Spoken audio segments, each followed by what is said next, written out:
Okay, so I've been working on a few blocks this week. I kind of alluded to that yesterday about something I'm working on for in the club. And these blocks have to have little pieces of sashing that goes around each of the blocks. So as I was working on them, I thought, I just kind of take this for granted. I Because there's things that we all learn as we continue our quilting, sewing, piecing, embroidery journeys, right? And we learn little tips and tricks along the way.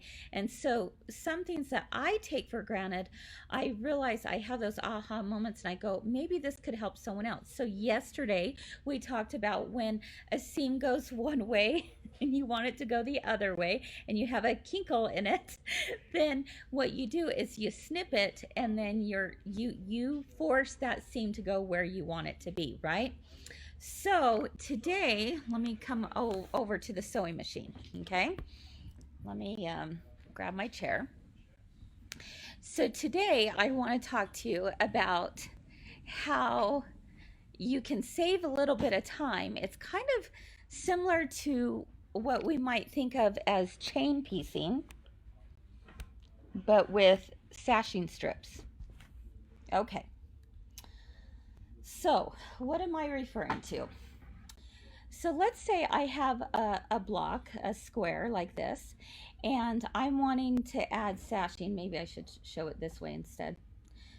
I have this little square, and I want to add sashing around all four sides, right?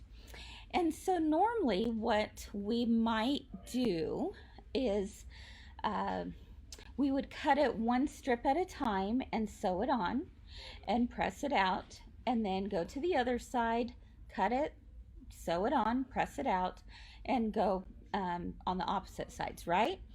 So, what I want to show you, and some of you may already know this, but I'm going to show you how to make this process so much faster, so much quicker by rather than cutting one small strip at a time, you're going to take one long strip and keep adding your blocks over and over again.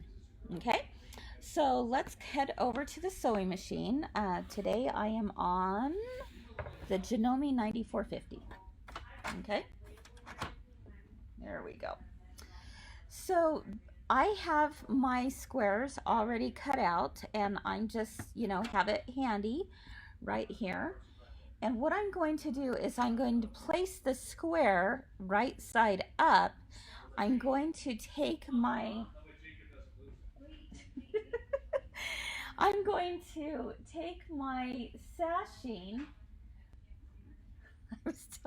I was telling Mike, shh. Okay, I'm going to take my sashing and I'm going to add it right side down.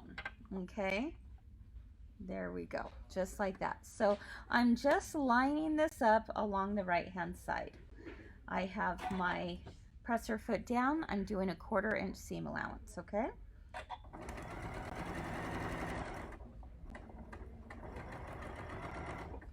So I get towards the end, and now what I'm going to do is I'm going to just grab that next block, keep it right side up, lift this. So notice I'm not doing any cutting and I'm not going in between blocks. I'm just doing all one side at the same time. So I take this one, I just slip it right underneath. See that? Just like that. And place it down over top and keep sewing. And lift this up and bring this over, right side face up, bring my sashing right on top. Do you see how much quicker this is going to go now? Bring it up, pull it under, and sew. See, just like that.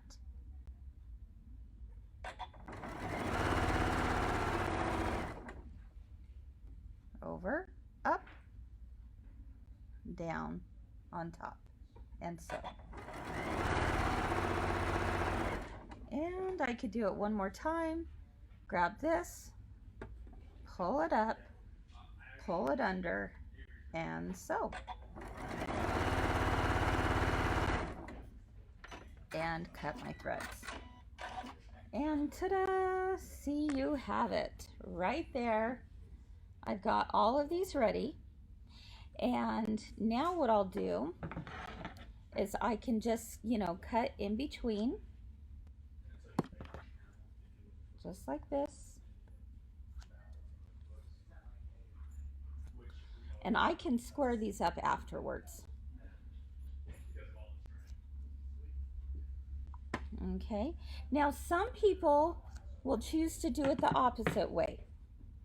Some people will put the strip down and they put their pieces on top. Personal preference, guys, does not matter. Okay, I kind of like being able to just see it and pull it down. Some people prefer to see it on top. Either way, it doesn't matter. But now what I'm going to do is now I can press all of those out. Okay, and now I would go through with another strip and do the opposite side, and then I would go from there and do the opposite side from there, and so forth. All right, so that is my little tip today, and I hope that it helps.